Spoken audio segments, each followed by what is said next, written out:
There are some nights that stay with you forever. Nights when the silence of old hostel halls hides a storm of feelings you never saw coming. I never imagined that the senior I admired from a distance would appear at my door at midnight when I was completely alone.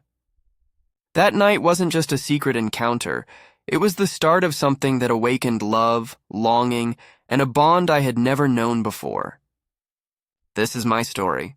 A story of fear, hope, and a midnight that became an unforgettable memory.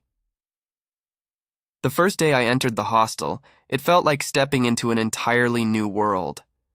The building was alive with echoes, footsteps racing down long corridors, laughter spilling from groups of boys, and the constant hum of ceiling fans that seemed older than the walls themselves. I dragged my suitcase behind me, its wheels rattling across uneven tiles, and felt curious eyes following me with every step. Newcomers always drew attention here. People judged quickly, deciding within seconds if you would blend in or stand apart. I had always been quiet, the kind of boy who listened more than he spoke. And in that sea of unfamiliar voices, I felt small, like a shadow trying not to disturb the light. My assigned room was at the end of the third-floor corridor. The door creaked as I pushed it open. Inside, it was plain and bare. 2 narrow beds, 2 metal desks, and cupboards with chipped paint. My roommate hadn't arrived yet, and I felt relieved. At least I had a little time to breathe before facing the usual questions: where I was from, what I liked, and why I always seemed so distant. That evening, the hostel mess hall buzzed with noise. Long wooden tables stretched across the room, filled with students talking over each other. I sat quietly in one corner with my plate, eating in silence while observing the world around me. That's when I noticed him, Kabir. He wasn't the loudest in the hall nor the one trying to be noticed, yet people naturally drew closer when he spoke. Tall, broad-shouldered, with dark hair that always fell just right, he had a presence that was impossible to ignore. His laugh was deep and warm, carrying across the room like a sound you wanted to hear again. He sat surrounded by juniors, not intimidating them like some seniors did, but asking about their classes, cracking jokes, even helping one boy figure out his timetable. I found myself frozen, my fork hanging midair, caught in the way his presence filled the space. It wasn't just admiration, it was something deeper, something I wasn't ready to name. Later that night, lying on my new bed and staring at the ceiling, I thought of him again. His laughter echoed in my mind. I shook my head, reminding myself this was dangerous. I was here for studies, not distractions. And besides, liking another boy was something I had never dared to admit, not even to myself in clear words. Days slipped into weeks, and slowly I found a rhythm in hostel life. Morning classes, rushed meals in the mess, late-night study sessions in the common hall. I began making acquaintances, though I still remained the quiet one. But Kabir, he seemed to be everywhere. At the cricket ground, cheering for his team. In the library, leaning over a thick book, his brow furrowed in concentration. Even in the corridors, moving with an easy stride, greeting juniors with a nod or a smile. We crossed paths a few times. Once, when I was struggling with a flickering tube light in my room, he stopped by. "Need help?" he asked, his voice calm yet firm, like someone used to being obeyed. I hesitated, then nodded. He reached up effortlessly, tapped the fitting with his knuckle, and the bulb flickered back to life. "Sometimes you just need to know where to touch it," he said with a grin before walking away. That smile stayed with me longer than I wanted to admit. Another time in the mess, I dropped my steel tumbler and it rolled under a table. I bent to retrieve it, only to see a large hand pick it up first. Kabir's hand. He passed it to me with a small nod, his eyes meeting mine for just a second longer than necessary. My chest tightened, and I muttered a quick thanks before rushing off, my ears burning. Small moments like these built a quiet thread between us, or maybe only in my heart. I couldn't tell if he felt it too, or if he was simply being kind the way he always was. One Friday night, the hostel was unusually quiet. Many boys had gone home for the weekend, leaving only a handful behind. I stayed. Traveling was expensive, and I liked the silence when the corridors weren't filled with chatter. I sat at my desk, trying to focus on my notes, when footsteps echoed outside. They stopped near my door. Curious, I turned just as someone passed slowly. It was Kabir. He didn't knock. He didn't enter. He simply walked past. But his eyes lingered on my half-open door for a moment. Our gazes met briefly, and something in his look made my pulse quicken. I told myself it was nothing. Seniors often kept an eye on juniors. Maybe he was just making rounds. But a part of me couldn't shake the thought that he had paused deliberately. That night in bed, I replayed that glance over and over. Was it curiosity, concern, or something more? Days turned into nights, and each time I saw him, my heart betrayed me with its sudden rush. I tried to bury it under books, assignments, and endless cups of tea in the mess, but it always returned, stronger than before. One evening, while most of the boys crowded in the TV room for a cricket match, I sat alone in the corridor, sketching absent-mindedly in my notebook. I didn't notice Kabir until he stopped beside me. "You draw?" he asked, tilting his head to see the page. Flustered, I snapped the notebook shut. "Just scribbles," I muttered. "Nothing serious," I muttered quickly. He chuckled softly. "Looks better than anything I could do." His tone was casual, but there was warmth in it, like he genuinely meant it. Before I could respond, one of his friends called out to him from the TV room. He gave me one last look, steady, thoughtful, before heading off. That look followed me into the night. It was becoming harder to ignore. The way he found me in quiet corners. The way his eyes seemed to linger. The way my whole being reacted whenever he was near, and yet I stayed silent. Fear kept me still. Fear of being exposed, of being judged, of wanting something I wasn't supposed to want. But deep down, I knew something was coming. Something inevitable. I just didn't know it would arrive on a midnight when I was completely alone. The hostel at night was a world of its own. By day, it pulsed with noise, shouts from the cricket ground, the crash of utensils in the mess, laughter echoing through the corridors. But by midnight, all of it faded. The halls became long, silent rivers of shadow. Ceiling fans hummed like distant whispers. Doors stayed shut, hiding boys lost in sleep. That night, I had been studying late. My desk lamp was the only light in the room, casting a small circle of gold onto my notebook. Outside, the sky stretched dark and cloudless, broken only by the faint glow of the city beyond. I remember glancing at the clock, 12:03. By then, the hostel should have been fast asleep. That's when I heard it. A knock, soft, deliberate, just loud enough to reach me. My body froze. Nobody came knocking at midnight. I waited, heart thudding, thinking maybe I imagined it. But then, 2 short knocks again. I rose slowly, my bare feet cold against the cement floor, and reached for the handle. When I opened the door, the dim yellow light from the corridor revealed his face. Kabir. He leaned casually against the doorframe, hands tucked into the pockets of his track pants. His hair was slightly messy, as though he'd just rolled out of bed, and his eyes held a calm intensity that made my throat tighten.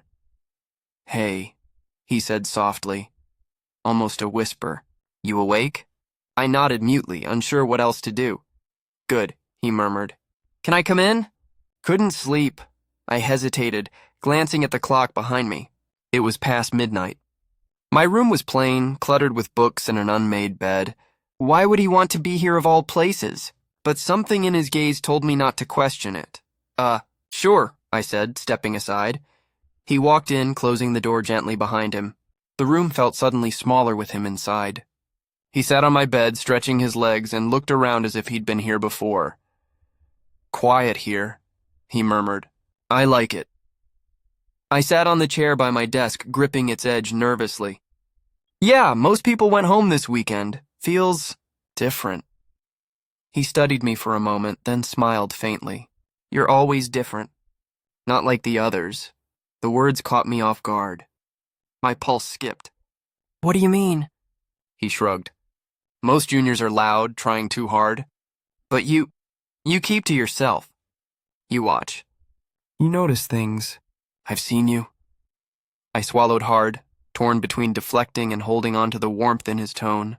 Something about the way he said it made me want to believe him.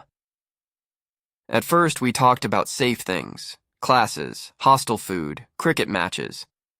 But slowly, the conversation shifted, peeling back layers I rarely shared with anyone. He told me about his hometown, a small place by the hills, how he missed sitting on his terrace at night, listening to the crickets and feeling the wind. I told him about my struggles adjusting here, how sometimes I felt invisible in the crowd. He listened, really listened, his eyes never drifting away. There was a softness to him in that moment, so different from the confident senior everyone admired in the mess hall. As the minutes slipped by, our voices grew quieter, matching the intimacy of the night itself.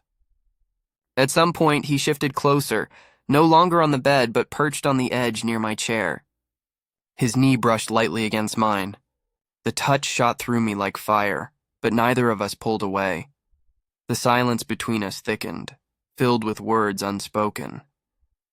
Then, almost casually, he asked, "Do you ever feel different?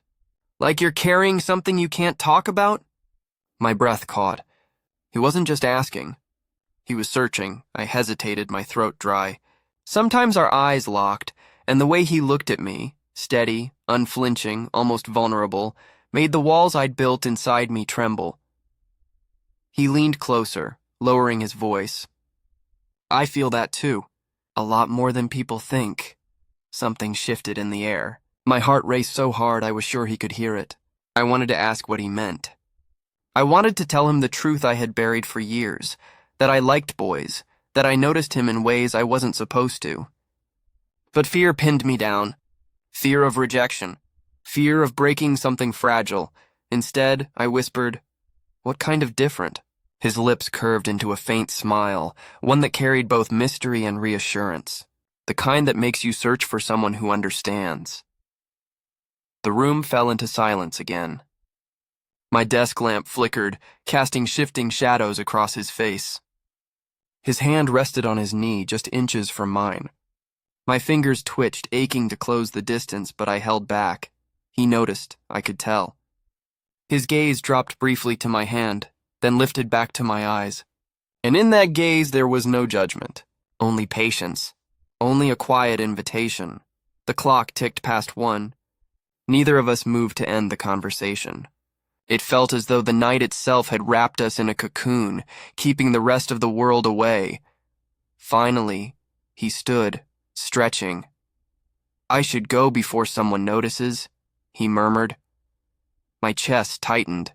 "Yeah, of course," but before he left, he paused at the door, hand resting on the knob. He looked back at me, his expression unreadable, yet his eyes carried a weight that made my stomach twist. "I like talking to you," he said simply. "We should do this again." And then he was gone, leaving me alone with the quiet hum of the ceiling fan, my pulse still racing. I sank back into my chair, staring at the space where he had been. The warmth of his presence lingered, filling the room like invisible light. I didn't sleep for hours that night. Every time I closed my eyes, I replayed his words, his glances, the near touch of his hand. I knew something had changed. He hadn't come to my room by accident.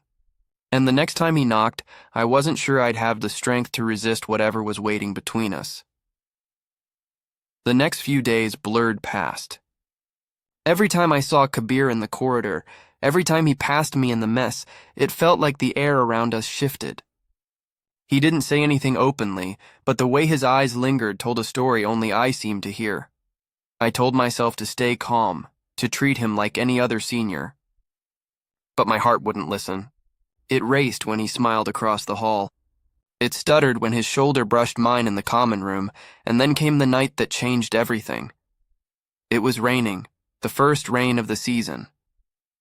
The hostel had fallen unusually quiet. The corridors were empty as boys huddled in their rooms, some playing cards, others already drifting to sleep. I sat by my window, watching the downpour blur the yellow glow of the streetlights outside. The smell of wet earth filled the air, damp and heavy, pulling me into a haze of thoughts I couldn't shake. That's when I heard it again. The knock. My chest tightened instantly. I knew it was him. I didn't even need to check. I opened the door and there he was, drenched from the rain. His hair clung to his forehead, his t-shirt sticking to his frame, drops of water tracing down his jaw. He looked almost unreal, as if the storm outside had carved him straight out of shadow and light. "Can I?"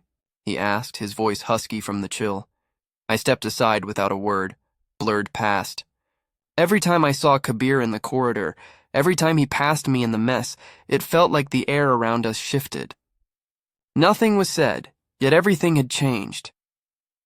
One evening the sky opened up, the first heavy rain of the season drumming against the hostel windows. Most of the boys stayed in their rooms, the corridors strangely quiet. I sat by the window watching the streetlights blur into gold through the downpour. The scent of wet earth filled the room. A soft knock broke the rhythm of the rain. My heart jumped. I didn't need to ask who it was. He slipped in, closing the door gently behind him. The patter of rain became the only sound between us.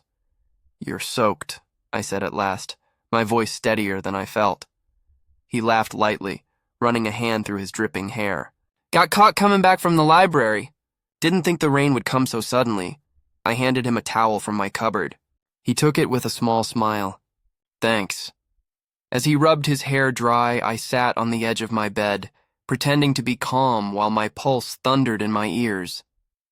After a moment, he dropped the towel on the chair and sat beside me, close, too close. The warmth of his body cut through the damp air, making me shiver. "You're quiet tonight," he said, glancing at me. I shrugged, staring at the floor. "I don't know what to say." He leaned forward slightly, his voice softer now. "Then you don't have to. I like the quiet with you." Those words pierced through me. I turned to him, and for a moment neither of us looked away. His eyes held something unspoken, a vulnerability I hadn't seen before. "Arjun," he said slowly, "do you ever feel like you're living two lives? One that everyone sees and one that no one knows?" The question hung heavy in the air, heavier than the rain. I swallowed hard, my throat dry. This was it, the moment I'd feared and longed for. "Yes," I whispered. "All the time," he exhaled as if relieved. "Me too. I put on this act, the senior who laughs, who plays cricket, who never worries. But inside I feel different, like I can't show who I really am. Not here, not to anyone." My chest ached for him, for the truth he carried alone. Without thinking, I placed my hand gently over his. His skin was warm, trembling just slightly. "You don't have to act with me," I said softly.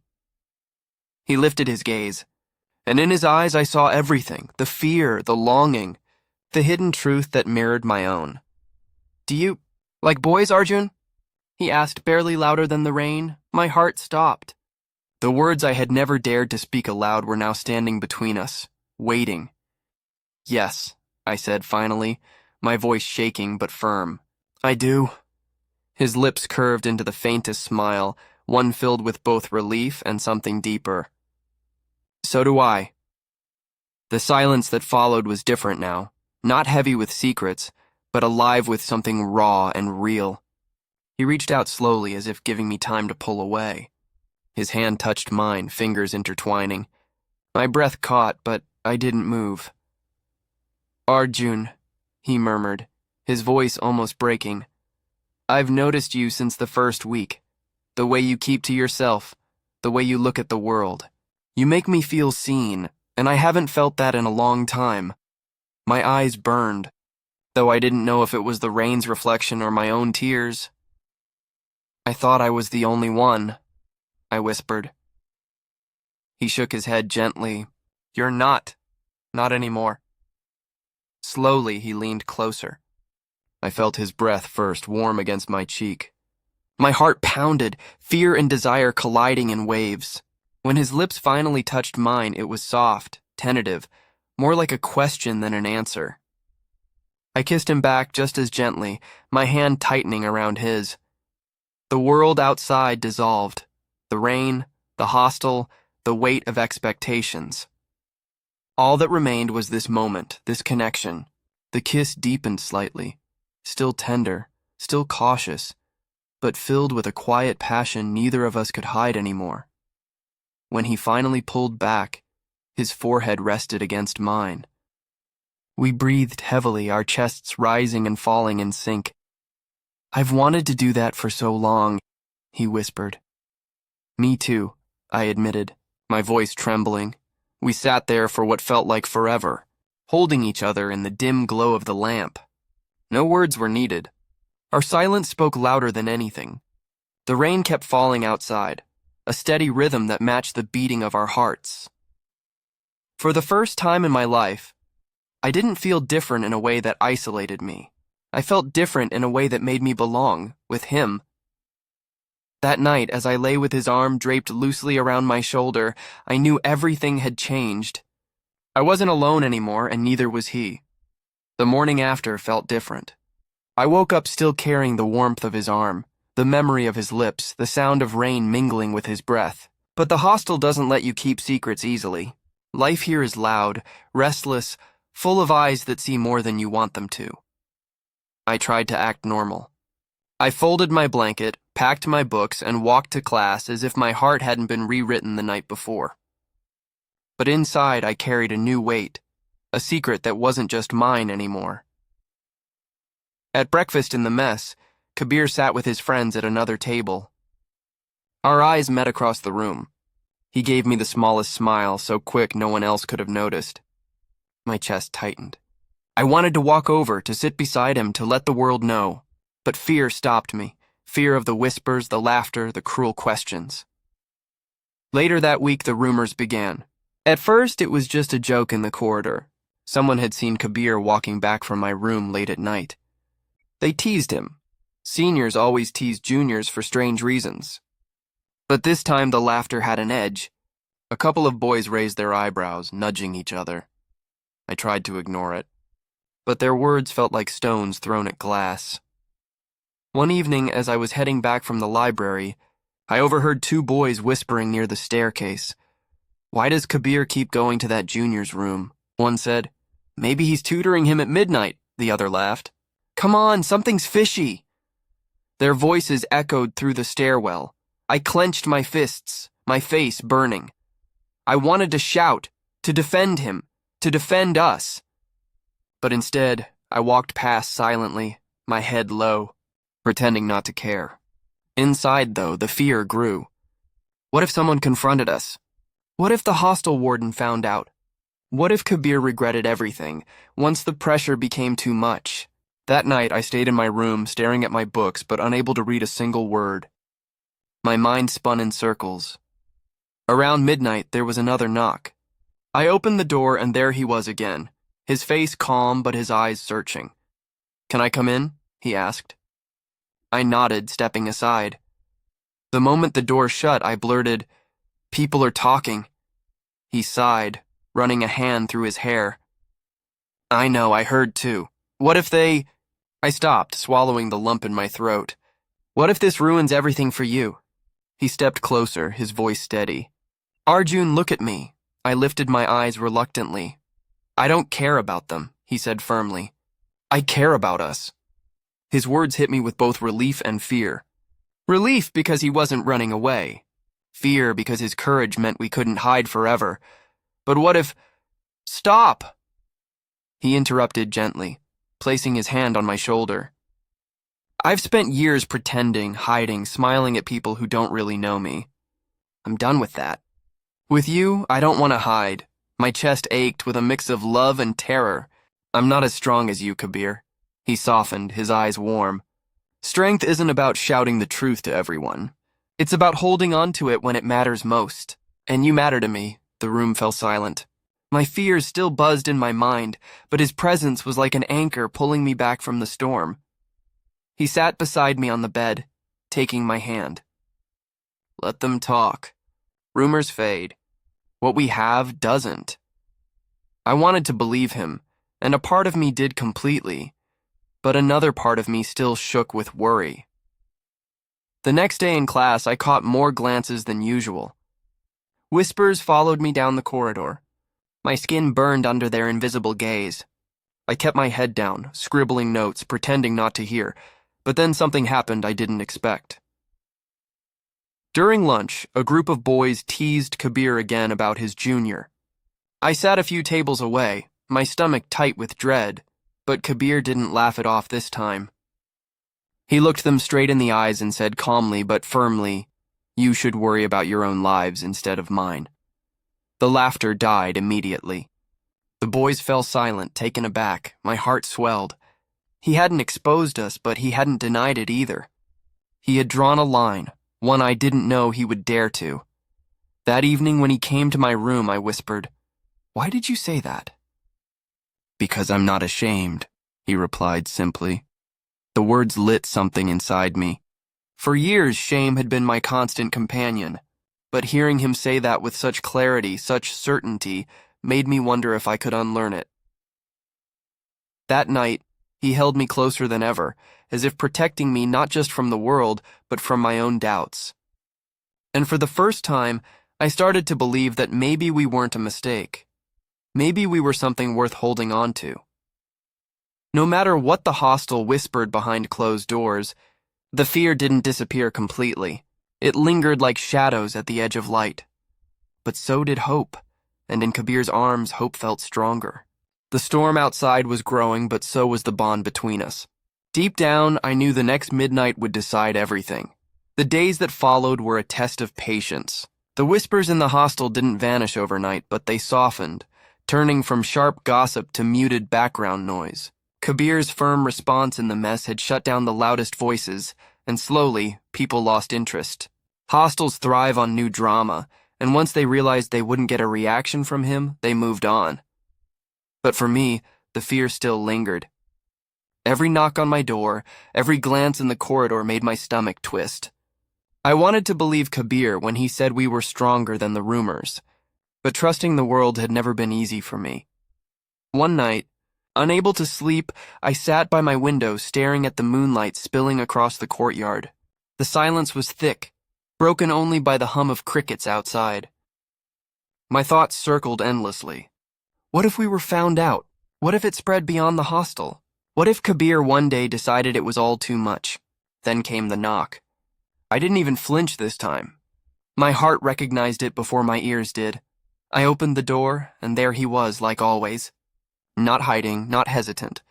Just Kabir, but this time he didn't wait for me to invite him in. He stepped inside confidently, closing the door behind him. "You're overthinking again," he said softly, as if he could read my mind. I sighed, dropping onto the edge of the bed. I can't help it.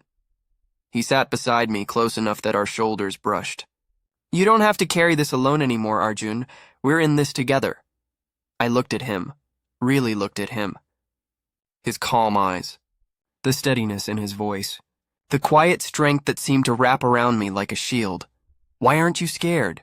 I asked. He smiled faintly. "Because for the first time in my life, I have something worth being brave for." The words hit me so hard, I almost forgot to breathe. "You mean that?" I whispered. He nodded without hesitation. "Every word." Silence hung between us, but it wasn't heavy anymore. It was full of everything we hadn't said yet, everything we were afraid to lose. "I don't want to hide from you," I said finally, my voice trembling but steady enough to carry the truth. "I'm tired of hiding who I am." Kabir's eyes softened. He reached for my hand, lacing his fingers through mine. "Then don't," he said quietly. "Not with me." I felt the weight I had carried for years begin to lift, slowly but surely. We sat there for a long time, the world outside fading into nothing. At some point, he leaned closer and pressed a gentle kiss to my forehead. My chest filled with warmth so strong it almost hurt. "Promise me something," he murmured. "What?" "No matter what happens, whispers, rumors, anything, promise me you won't run away from us." I swallowed hard, my throat tight. "I promise." He smiled, his thumb brushing the back of my hand. "Then so do I." The clock ticked past midnight, yet we stayed, talking in hushed voices about everything and nothing, our dreams, our fears, the lives we wanted beyond these hostile walls. He told me he wanted to travel, to see the world beyond small towns and crowded campuses. I told him I wanted to write, to turn feelings into words that might outlive me. And somewhere in those conversations, I realized this wasn't just a fleeting midnight connection. This was the beginning of something real. When the first light of dawn crept through the window, painting the room in pale gold, Kabir stood reluctantly. I should go before the hostel wakes. I nodded, my heart aching at the thought of him leaving. But before he reached the door, he turned back. His eyes held that same steady fire I'd seen the first night he knocked. "Arjun," he said softly. "Last night you gave me something I never thought I'd have. A place where I can just be myself. Don't ever doubt what you mean to me." I felt tears sting my eyes, but this time they weren't from fear. They were from something else, something stronger. "I won't," I whispered, and with that he left, slipping quietly back into the corridor. But this time I didn't feel the emptiness of his absence. I felt the fullness of what we had created, because I knew he would always come back. Not just to my room, but to me. That night, I learned that love doesn't always come with grand declarations or perfect timing. Sometimes it comes with a knock at midnight, when the world is silent and you're at your most vulnerable. My hostel senior didn't just step into my room, he stepped into my life. He gave me courage where I'd only known fear, strength where I'd only known doubt, and love where I thought I'd never find it. The rumors faded. The fear loosened. What remained was us. Two boys in a world that didn't always understand, but who understood each other perfectly. And that was enough, because that midnight didn't end when the clock struck 12. It stayed with me forever.